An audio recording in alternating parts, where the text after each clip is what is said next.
بسم اللہ الرحمن الرحیم۔ طوفان نوح کے بعد زمین کو دوبارہ بسانے کا قصہ انسانی تاریخ کا وہ عظیم اور نصیحت آموز باب ہے جس نے پوری کائنات کو ایک نئی سمت دی اور رہتی دنیا تک کے لیے یہ پیغام چھوڑا کہ اللہ کی نافرمانی اور گناہوں کا انجام ہمیشہ بربادی ہوتا ہے۔ یہ سوال اکثر لوگوں کے ذہنوں میں گردش کرتا ہے کہ اس عالمگیر طوفان نے زمین پر زندگی کے اثرات کو کس طرح بالا، اور جو چند لوگ بچ گئے تھے انہوں نے کن کٹھن حالات میں نئی زندگی کا سفر شروع کیا۔ جب پانی اترنے کے بعد حضرت نوح علیہ السلام کی کشتی جودی نامی پہاڑ پر آ کر ٹھہری تو اس میں سے کل 80 افراد باہر آئے، جن میں سے 20 شادی شدہ جوڑے بھی شامل تھے، مگر یہاں قدرت کی ایک خاص حکمت ظاہر ہوئی کہ ان تمام لوگوں کو ایک ایسی جسمانی حالت یا بیماری میں مبتلا کر دیا گیا کہ وہ باہمی تعلق کے باوجود اولاد پیدا کرنے کی قوت سے محروم رہے۔ اس کا مقصد یہ تھا کہ انسان اپنی بے بسی اور اللہ کی لامحدود قدرت کا اعتراف کر سکے اور یہ جان لے کہ نسلوں کے آگے بڑھانا صرف اور صرف رب کریم کے ارادے کے تابع ہے۔ طوفان نوح کا یہ واقعہ انسانی تاریخ کا سب سے اہم موڑ ہے، جس میں اللہ تعالیٰ نے اپنی قدرت کاملہ سے دنیا کو نئے سرے سے آباد کرنے کا فیصلہ فرمایا۔ اللہ نے حضرت نوح علیہ السلام کو ایک بلند مرتبہ پیغمبر بنا کر بھیجا تاکہ وہ بھٹکی ہوئی انسانیت کو سیدھا راستہ دکھائے، ان کے اخلاق کو سنوارے اور انہیں بتائے کہ الہی احکام پر عمل کرنا ہی اصل کامیابی ہے۔ لیکن لوگ اپنی دنیاوی خواہشات اور مفادات میں اس قدر اندھے ہو چکے تھے کہ انہوں نے اللہ کے سچے پیغام کو یکسر مسترد کر دیا۔ آپ نے 900 سال سے بھی زائد عرصے تک اپنی قوم کی اصلاح کے لیے دن رات محنت کی، ہر لمحہ دعا اور نصیحت میں گزارا اور لوگوں کے طرز اور مذاق کے باوجود کبھی ہمت نہ ہاری۔ آپ نے ان کے سامنے مضبوط دلیل اور نشانیاں رکھی، مگر ان کی ہٹ دھرمی اور انکار میں اضافہ ہی ہوتا گیا۔ یہ داستان ہمیں سکھاتی ہے کہ زندگی میں صبر اور مستقل مزاجی کی کتنی اہمیت ہے۔ حضرت نوح علیہ السلام نے اپنی قوم کو بار بار خبردار کیا کہ ان کے برے اعمال کی وجہ سے ایک بہت بڑی تباہی آنے والی ہے۔ اس وارننگ کو سن کر بہت ہی کم لوگ ایمان لائے، مگر ان کے دلوں میں سچائی کا ایک نیا نور پیدا ہوا۔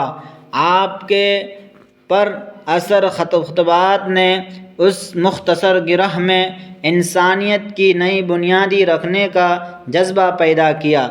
پھر اللہ کے حکم سے آپ نے ایک عظیم الشان کشتی تیار کی جو اس خوفناک طوفان میں جائے پناہ ثابت ہونی تھی۔ اس کشتی میں زمین پر موجود ہر قسم کے جانوروں کے جوڑے رکھے گئے تاکہ طوفان کے بعد حیات کا سلسلہ ٹوٹنے نہ پائے۔ آپ نے کشتی کی تیاری میں ہر لکڑی کے ٹکڑے اور اس کی بناوٹ پر سخت محنت کی اور مخالفین کی تنقید کی پرواہ کیے بغیر اپنا سارا دھیان اللہ کی رضا پر لگا دیا۔ اس کام میں دن رات کی مشقت شامل تھی اور اللہ نے ہر چیز کے حفاظت کا خود وعدہ فرمایا تھا۔ طوفان کی شدت کا یہ عالم تھا کہ زمین کا چپا چپا پانی میں ڈوب گیا، اونچے پہاڑ، وادیاں اور بڑے بڑے شہر سب غرق ہو گئے، مگر کشتی میں موجود وہ چند افراد اللہ کے فضل سے محفوظ رہے۔ یہ ہمیں سبق دیتا ہے کہ جو اللہ کی ہدایت پر چلتا ہے اسے کوئی طوفان نقصان نہیں پہنچا سکتا۔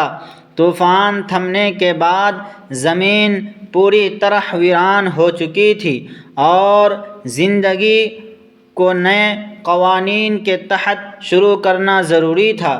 حضرت نوح علیہ السلام نے اپنے ساتھیوں کے ساتھ شکر گزاری کی زندگی گزاری اور الہی رہنمائی میں سب کو محفوظ مقام فراہم کیا۔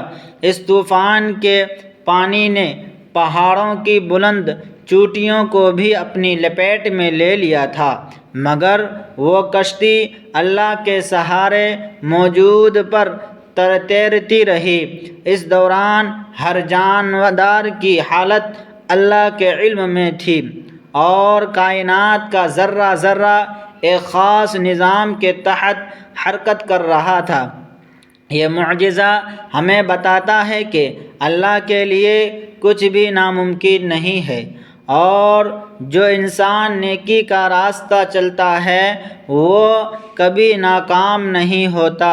کشتی سے اترنے کے بعد حضرت نوح اور ان کے ساتھیوں نے ایک نئی تہذیب کی بنیاد رکھی۔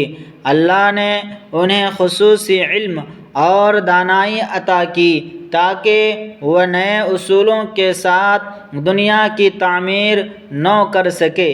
یہ انسانیت کے لیے ایک نئی صبح تھی جس میں صرف ایمان اور نیکی کی جگہ تھی۔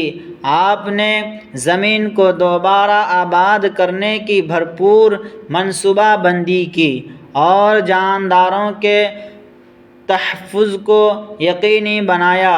یہ کہانی ہمیں بتاتی ہے کہ ہر بڑی آزمائش کے بعد ایک نیا آغاز ممکن ہوتا ہے، بشرطے کہ انسان سچائی پر ڈٹا رہے۔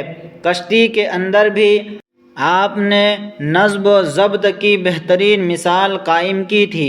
ہر جانور کو اس کی ضرورت کے مطابق چارہ فراہم کیا گیا اور انسانوں کو مسلسل عبادت کے ذریعے اللہ سے جوڑے رکھا گیا۔ طوفان کے ان گھٹن دنوں میں بھی ہر لمحہ اللہ کی رحمت کا سایہ محسوس ہوتا رہا، جو اس بات کی نشانی تھی کہ فرمانبردار لوگ کبھی تنہا نہیں چھوڑے جاتے ہیں۔ جب پانی کی سطح کم ہوئی تو آپ نے زمین کا معائنہ کیا تاکہ دیکھا جا سکے کہ بستیوں کا آغاز کہاں سے کیا جائے۔ اللہ کی دی ہوئی سمجھ بوجھ کے مطابق ہر جاندار کو اس کے ماحول کے حساب سے جگہ دی گئی اور انسانوں کو نئی زندگی کے طور طریقے سکھائے گئے۔ یہ عمل عقل اور حکمت کی بہترین مثال تھا۔ آہستہ آہستہ زمین کے ہر حصے سے پانی خشک ہوتا گیا اور ایک نئی زمین سامنے آئی۔ آپ نے اپنے ماننے والے کو تقویٰ کی تعلیم دی تاکہ وہ اپنی نئی زندگی کا آغاز اللہ کی مرضی کے مطابق کرے۔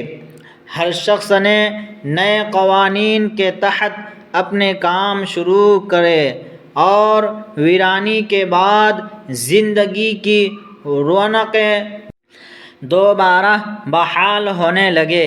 آپ نے سب کو یہ باور کروایا کہ انسان کا ہر چھوٹا بڑا عمل اللہ کی نظر میں ہے اور نیکی کے راستے پر چل کر ہی ہر چیز کی حفاظت ممکن ہے۔ زمین پر زندگی کی بقا کے لیے نئے ضابطے بنے اور لوگوں نے حضرت نوح کی نصیحتوں کو دل سے لگایا۔ یہ پورا واقعہ اس حقیقت کی گواہی دیتا ہے کہ حقیقی کامیابی کا دار و مدار صرف ایمان پر ہے۔ دنیا کا ہر حصہ اللہ کی مرضی سے دوبارہ آباد ہوا اور ہر فرد نے دعا اور شکر کے ساتھ اپنی زندگی کی نئی منزل طے کی۔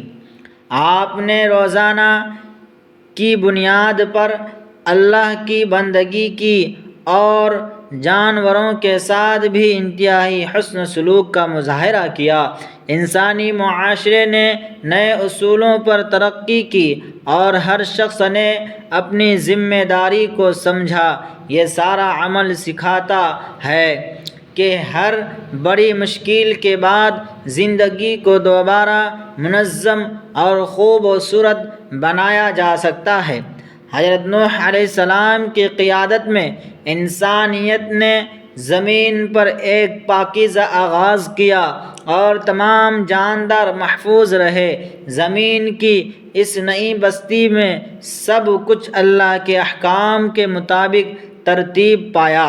یہ واقعہ ایک بہت بڑا درس ہے کہ جو سرکشی کرتا ہے وہ مٹ جاتا ہے۔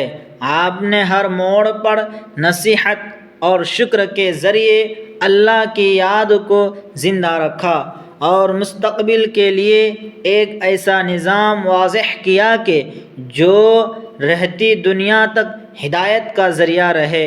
یہ کہانی سکھاتی ہے کہ آزمائش کتنی ہی بڑی کیوں نہ ہو، نیکی کے ساتھ جینا ہی اصل زندگی ہے۔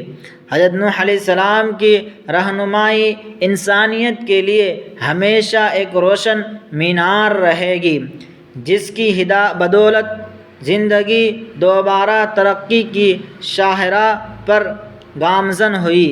آپ نے ایک ایسا متوازنہ نظام دیا جہاں انسان اور حیوان سب اللہ کے قانون کے پابند تھے۔ ہر گھرانے میں نیکی اور شکر گزاری کے بیج بوئے گئے اور ہر فرد نے اپنا کردار ادا کیا۔ جانوروں کو ایک پرامن ماحول ملا اور آپ نے یہ واضح کیا کہ اللہ کی مدد کے بغیر کوئی بھی مشن کامیاب نہیں ہو سکتا۔ زمین کی اس نئی ترتیب نے آنے والی نسلوں کو اللہ کی بندگی کا طریقہ سکھایا۔ ہر انسان نے صبر کا راستہ چنا اور جو کچھ جوڑوں کا اولاد سے محروم رہنا انسانیت کو عاجزی سکھانے کا ذریعہ بنایا۔ یہ اس بات کی علامت تھی کہ ہر مشکل کے بعد زندگی کو دوبارہ سنوارا جا سکتا ہے۔ زمین پر انسانیت نے اللہ کے احکام کے مطابق جینے کا ایک عملی نمونہ پیش کیا اور آپ کی یہ تعلیمات آج بھی ہمارے لیے مشعل رہا ہے۔ اللہ کی قدرت اور اس کے بے پناہ رحمت کے جوہر اس واقعے میں صاف نظر آتے ہیں کہ جو ہمیں بتاتے ہیں کہ کامیابی کا واحد راستہ صرف صبر اور نیکی ہے۔ ہم دعا کرتے ہیں کہ اللہ تعالی ہمیں ہر حال میں صبر کرنے کی توفیق دے، ہماری نیتوں کو پاکیزہ رکھے اور ہمیں اپنی رضا والے کاموں میں لگا دے۔ اللہ ہم سب کے ایمان کو مضبوطی عطا فرمائے اور ہمیں ہر قسم کی ناگہانی آفتوں سے محفوظ رکھے، آمین۔ ناظرین، کمنٹ باکس میں اللہ تعالیٰ کے صفاتی ناموں میں سے ایک نام ضرور لکھیں۔ ملتے ہیں اگلی ویڈیو میں، تب تک کے لیے آپ اپنا خیال رکھیں۔ اللہ حافظ، جزاک اللہ۔